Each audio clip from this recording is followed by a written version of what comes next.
오늘 우리에게 주시는 하나님의 말씀은 데살로니가전서 3장 1절부터 13절 말씀입니다.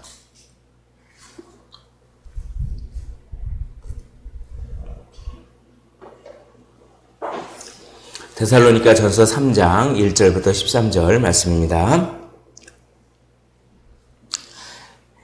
찾으시는 줄 알고 우리 한 절씩 교독하시고 마지막 절 함께 읽도록 하겠습니다. 이러므로 우리가 참다 못하여 우리만 아덴에 머물기를 좋게 생각하고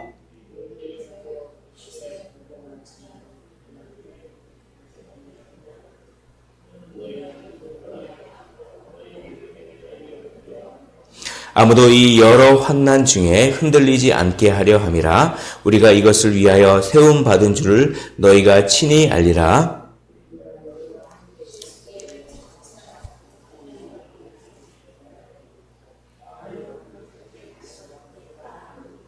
이러므로 나도 참다 못하여 너희 믿음을 알기 위하여 그를 보내었노니 이는 혹 시험하는 자가 너희를 시험하여 우리 수고를 헛되게 할까 함이니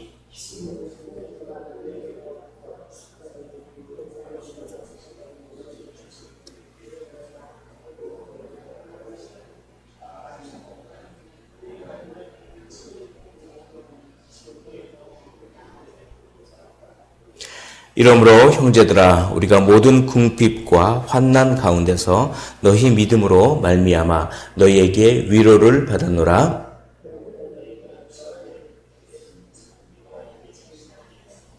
우리가 우리 하나님 앞에서 너희로 말미암아 모든 기쁨으로 기뻐하니 너희를 위하여 능히 어떠한 감사로 하나님께 보답할까?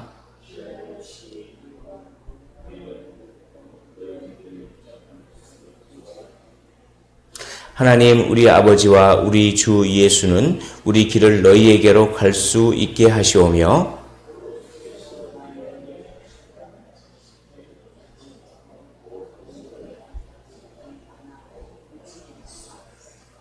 너희 마음을 굳건하게 하시고 우리 주 예수께서 그의 모든 성도와 함께 강림하실 때에 하나님 우리 아버지 앞에서 거룩함에 흠이 없게 하시기를 원하노라. 아멘.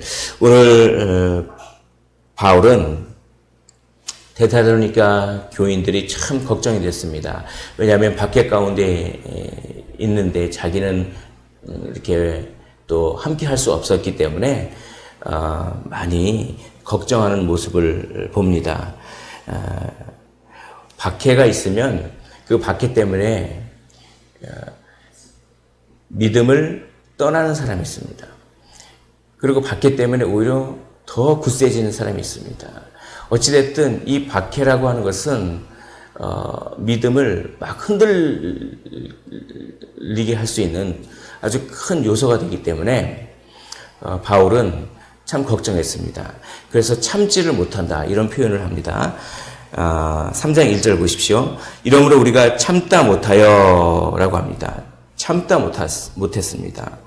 그리고 또 5절 보십시오. 5절 이러므로 나도 참다 못하여 도저히 그들이 걱정이 돼서 그들을 두고 왔는데 걱정이 돼서 참다 못합니다. 5절을 보면 이러므로 나도 참다 못하여 너희 믿음을 알기 위하여 그를 보내었노니 이는 혹 시험하는 자 사탄이죠. 이 사탄이 너희를 시험하여 우리 수고를 헛되게 할까 하미니 박해를 사용해서 사탄이 박해를 사용해서 그들을 막 시험할까 봐 걱정이 돼서 참다 못해서 디모데를 보냈습니다.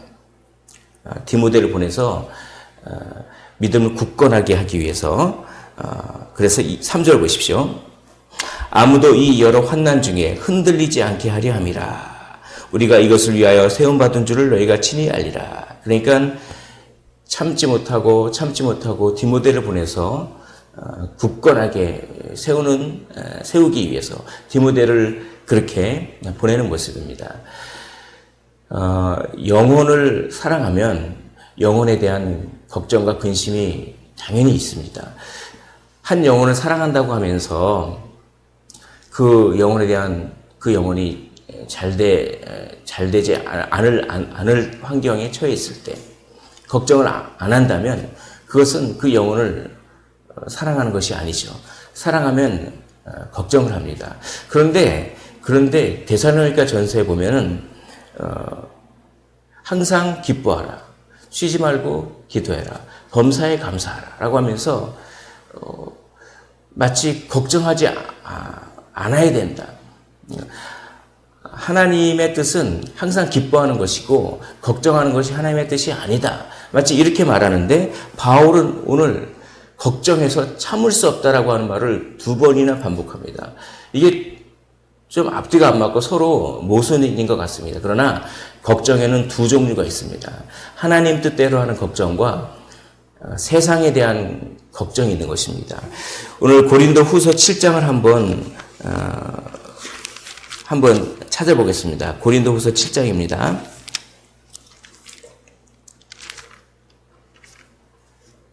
고린도 후서 7장 10절에 보십시오.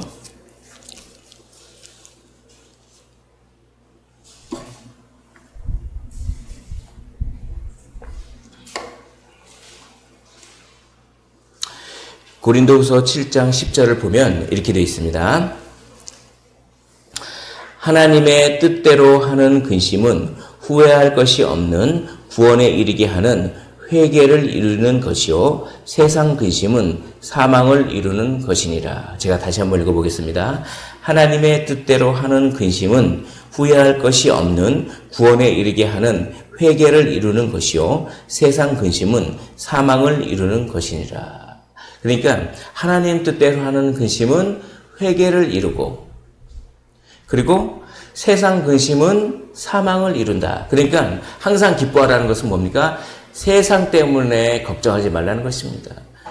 먹고 살 것 때문에 세상적인 어떤 것 때문에는 걱정하지 말고 무엇 때문에 걱정하라는 것입니까?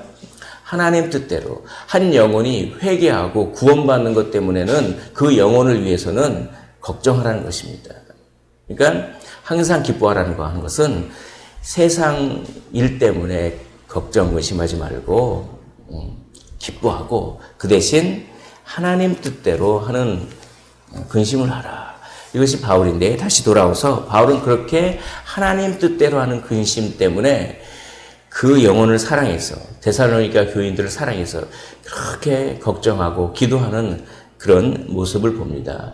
우리도 한 영혼을 품고 기도하고 계십니까? 한 영혼이 회개하고 주께로 돌아오기를 위해서 품고 기도하고 계십니까? 걱정하고 계십니까? 그것은 주의 뜻대로 하나님의 뜻대로 하는 걱정이요. 그것은 하나님이 기뻐하는 일입니다. 그 영혼을 위해서 걱정하고 염려를 하지만 그러한 걱정과 염려는 하나님이 원하시는 것입니다. 한 영혼을 사랑한다면 한 영혼에 대한 걱정이 있습니다. 그리고 그 영혼을 위한 기도가 있습니다. 오늘 한 영혼을 품으시기를 원합니다. 한 영혼을 품고 어머니가 아이를 품듯이 그 한 영혼을 품고 그 영혼을 위해서 기도하고 최선을 다해서 그 영혼을 섬기시기를 원합니다. 이렇게 걱정을 해서 디모데를 보냈는데 디모데가 가져온 소식이 참 기쁜 소식, 위로의 소식을 그렇게 주었습니다. 바로 6절 보십시오. 지금은 디모데가 너희에게로부터 와서 너희 믿음과 사랑의 기쁜 소식을 우리에게 전하고 또 너희가 항상 우리를 잘 생각하여 우리가 너희를 간절히 보고자 함과 같이 너희도 우리를 간절히 보고자 한다 하니 라고 얘기합니다. 그러면서 7절에 이러므로 형제들아 우리가 모든 궁핍과 환난 가운데서 너희 믿음으로 말미암아 너희에게 위로를 받았노라. 야, 너희 때문에 내가 위로를 받았다. 내가 걱정했는데 걱정과는 달리 믿음과 소망과 사랑의 삶을 살고 있구나. 그리고 나를 오해할 줄 알았는데 오히려 나를 오해하지 않고 내가 너희를 보는 것 같이 너도 나를 그렇게 보기를 원하는구나. 예. 믿음에 붙잡혀 있으면 오해를 안 합니다. 믿음과 소망과 사랑의 삶을 살면 오해를 안 합니다. 그러나 믿음과 소망과 사랑의 삶을 살지 않으면 오해를 하게 됩니다. 그래서 사탄은 그 오해를 통해서 막 이간질하고 분열을 시킵니다. 그러나 믿음과 소망과 사랑의 삶을 살면 오해를 하지 않습니다. 왜냐하면 믿음과 소망과 사랑의 삶이란 다른 것이 아닙니다. 시선을 하나님께 두는 것입니다. 그러나 사람에게 시선을 두면 자꾸 오해가 생깁니다. 그러나 오해될 일이 있을지라도 시선을 하나님께 돌려버리면 오해가 풀어지는 것입니다. 방향 전환을 하는 것입니다. 왜 저 사람이 내게 이렇게 했지? 라고 자꾸 어떤 사람에게 방향을 두면 오해가 생기는데 저 사람이 나에게 저렇게 한 것은 하나님이 어떤 뜻이 있겠지라고 하면서 방향을 전환해버리는 것입니다. 하나님께로 시선을 전환해버리는 것입니다. 그것이 믿음이요, 그것이 소망이요, 그것이 사랑입니다. 그러면 오해가 생기지 않습니다. 데살로니가 교인도 왜 바울이 우리를 놓고 저렇게 도망갔지? 이렇게 생각하기보다는 그렇게 허락하신 하나님이 어떤 뜻이 있지? 라고 하면서 방향을 하나님께로 전환해버렸습니다. 믿음과 소망과 사랑의 삶을 살았다는 것입니다. 그런 것이 얼마나 바울에게 위로를 줍니까? 그러니까 바울이 감사를 합니다. 감사를 해서 8절부터 10절까지 감사를 합니다. 8절에 보십시오. 그러므로 너희가 주 안에서 굳게 선즉 우리가 이제는 살리라. 이 말씀이 참 은혜롭습니다. 사는 이유가 뭡니까? 사는 이유는 내가 잘되기 위해서 사는 것이 아니라 사는 이유는 너희들이 잘되기 위해서 내가 산다. 나의 삶의 목적은 내가 잘되기 위한 것이 아니라 나의 어떠함이 목적이 아니라 나의 삶의 목적은 너희들이다. 이것이 얼마나 은혜로운 말입니까? 아유, 이제 살겠다. 우리가 언제 살겠다 그럽니까? 내 자신의 어떠함이 채워졌을 때, 대부분의 세상 사람들은 내 자신의 모자란 것들이, 부족한 것들이 채워졌을 때, 아이고, 살겠다. 그러나, 바울은, 아이고, 살겠다. 언제 그럽니까? 영혼들이 세워졌을 때, 아이고, 살겠다. 라고 하는 것입니다. 그러므로 너희가 주 안에서 굳게 선즉, 우리가 이제는 살리라. 이것이 우리의 고백이 되기를 원합니다. 9절에 우리가 우리 하나님 앞에서 너희로 말미암아 우리 때문에 우리로 말미암아가 아닙니다. 너희로 말미암아 모든 기쁨으로 기뻐하니 너희를 위하여 능히 어떠한 감사로 하나님께 보답할까라고 하면서 감사하는 모습입니다. 그리고 이어서 기도합니다. 주야로 심히 간구하면 하면서 이제 기도하는데 기도의 내용이 나옵니다. 11절에 보면 하나님 우리 아버지와 우리 주 예수는 우리 길을 너희에게로 갈 수 있게 하옵시고 기도 제목 첫 번째 너희에게로 갈 수 있도록 너희를 만날 수 있도록 기회를 주옵소서. 이것이 기도 제목입니다. 두 번째 기도 제목 12절 또 주께서 우리가 너희를 사랑함과 같이 너희도 피차간과 모든 사람에게 대한 사랑이 더욱 많아 넘치게 하사 두 번째 사랑이 더욱 넘치게 하옵소서. 세 번째 기도 제목 너희 마음을 굳건하게 하시고 우리 주 예수께서 그의 모든 성도와 함께 강림하실 때 하나님 우리 아버지 앞에서 거룩함에 흠이 없게 하시기를 원하노라. 거룩하게 하옵소서. 그들을 위해서 어떻게 기도합니까? 그들을 만나게 기회를 주시옵소서. 그들이 더욱 사랑이 넘치게 하여 주시옵소서. 그들이 거룩함에 흠이 없게 하여 주시옵소서. 라고 하면서 이렇게 중보 기도를 하는 모습을 봅니다. 오늘 바울은 걱정했습니다. 사랑하면 걱정합니다. 그것이 하나님 뜻대로 한 걱정입니다. 그런데 디모데 교인들로부터 위로를 받았습니다.